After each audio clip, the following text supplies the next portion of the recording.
James Green, Mark McCallum have told me they're across everything tonight, so you're in for a treat. OK, good evening, gentlemen. James, let's start with Raheem Sterling. The forgotten man at Arsenal. What happens to him now? Well, at the moment, he goes straight back to Chelsea after his loan spell. I just want to take us back to the summer. And actually, when that signing was made, it felt like it was a signing that made a lot of sense. Arsenal didn't have to pay his full wages. Chelsea were supplementing a big portion of that. Player with a lot of experience. He had a great time at Manchester City. I think between 2017 and 2020, he scored 18, 17, 20 goals. This is a proven goal scorer, over 80 caps for England. It felt like that deal made sense. Bit of backup for Bukayo Saka, but it hadn't worked out. 28 appearances in all competitions, just one goal, and that came in the Carabao Cup, third round against Bolton, 6 Premier League starts. There was even times, Mike, when Mikel Arteta was looking at his bench, looking at options to bring on. I particularly remember the game against Manchester United at Old Trafford, 1-1, and he was looking at his bench. He chose to bring on Kieran Tierney instead, and there was a pretty miserable Raheem Sterling on the bench that time. It's just a move that hasn't worked out for him. The issue now goes to Chelsea. They've got a player that's got 2 years left on his £300,000 a week contract. What do they do next? Where does he go next? That is the question mark. This is a man who's played for Liverpool, he's played for Manchester City, he's played for Chelsea, he's played for Arsenal, big clubs. What does he do now? Well, obviously, he's still got 2 years left on his current Chelsea deal. He was one of the last of the old era. He was one of the last Roman Abramovich signings at Stamford Bridge. And obviously, we know what came with that. Big wages, big money. But Chelsea have gone in a completely different direction. They've restructured the way they do business. They've given longer-term contracts, less weekly wages. And Raheem Sterling, as James has said, is going to be one of the top earners at Chelsea at the moment. So therefore, he doesn't currently fit in to their wage structure right now. So they'll be looking at the situation saying, look, as much as we respect you and like you, you don't fit into what we're doing right now. It'll be interesting to see what Enzo Maresca says, although based on what's happened this season, he's taken a lot of guidance from those above about the players he can and can't use, and of course, what they want to do financially with regards to these types of players. Did you say Raheem's got 2 years left? Yes. 2 years. So he's on big money. So why doesn't he just sit there and take his money? Well, he could. Of course, he could. He's one of those players who's been there, done it, got the T-shirt, not only at club level, 10 trophies at Manchester City.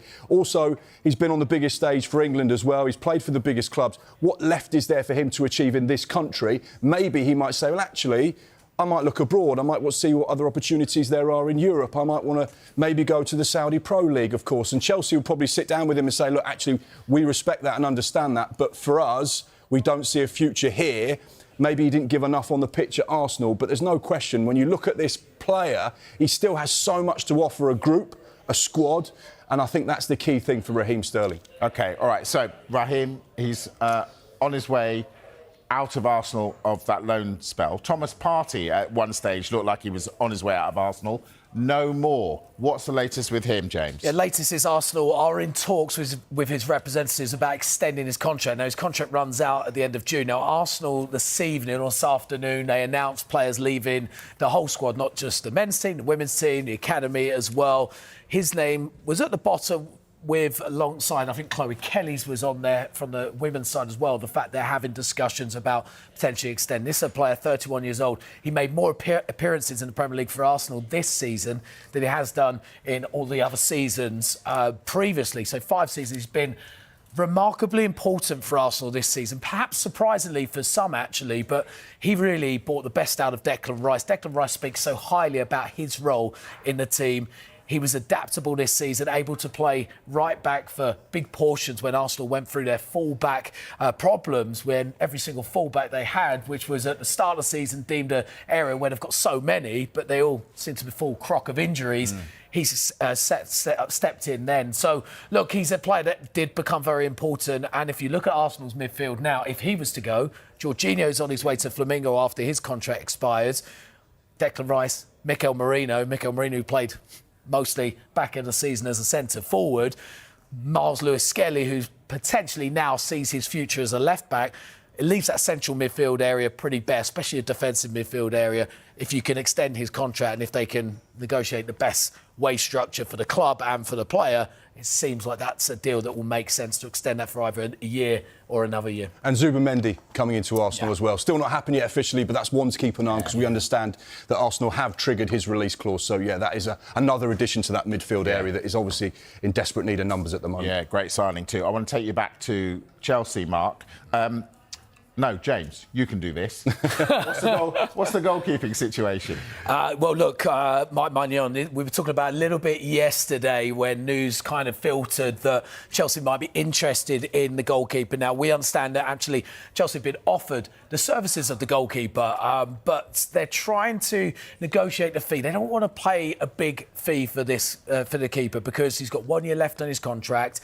But he's an experienced keeper, France #1, 29 years old, AC Milan captain.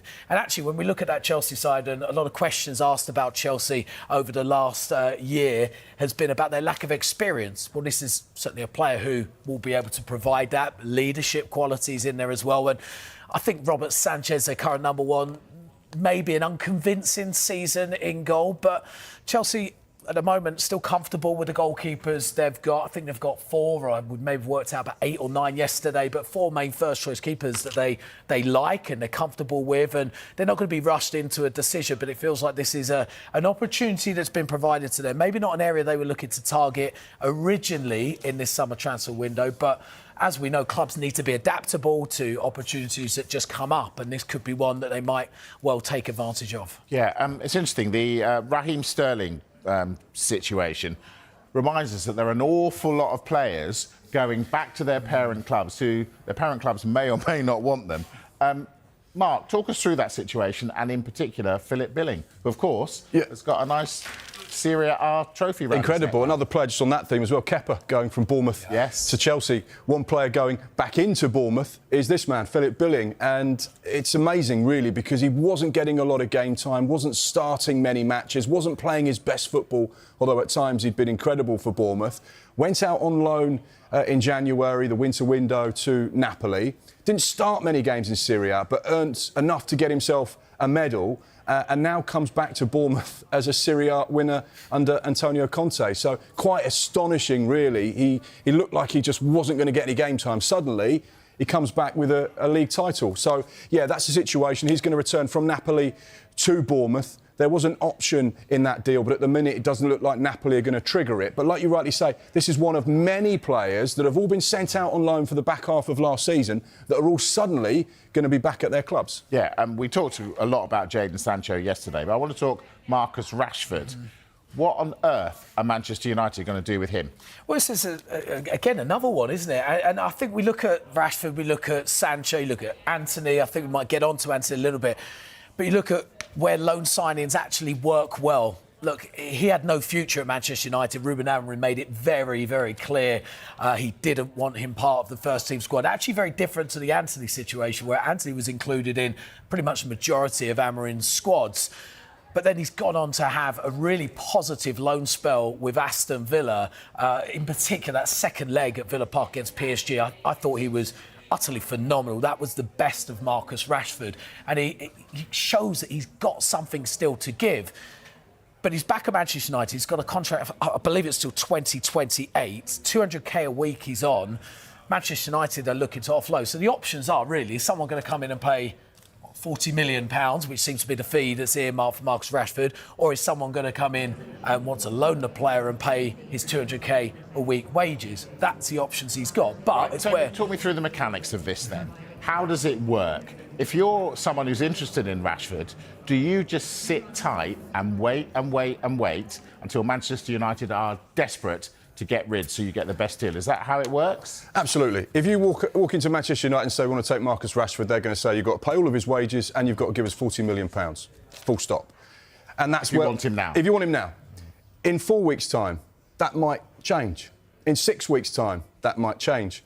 2 or 3 days before the deadline closes at the end of August, it will be a very different deal. That's why you've seen players like Jadon Sancho go from Manchester United to Chelsea, or Raheem Sterling go from Chelsea to Arsenal, where you've got Chelsea and Manchester United playing huge chunks of their wages, because actually it's better to shift 50% of the wages off the bill instead of keep paying 100% and not really have them involved.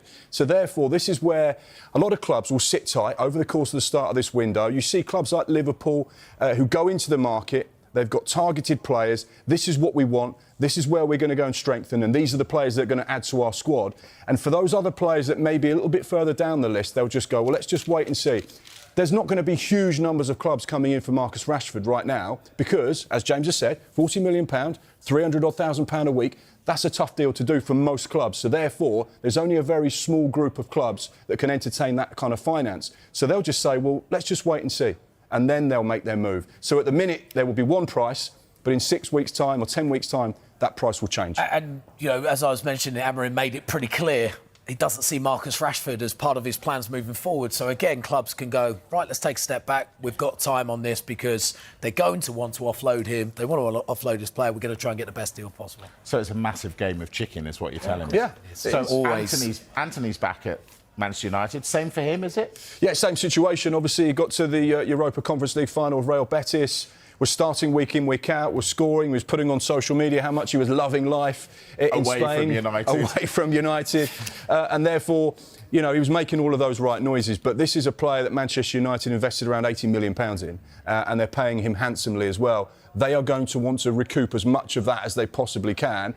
My information is that Manchester United are open to all types of offers for Antony, but you know that Real Betis are not going to get anywhere close to £80 million. So therefore, is one of those back in the building for the moment, but let's see how things progress. And that's the key with a lot of these players that go back to their parent clubs. How do they get on? What does the manager see? Do they start pre-season with the right type of attitude? Do they show something in those early pre-season training sessions and games where they say, OK, this is a clean slate? And that's where it could get quite interesting for some of these players. Yeah, be good.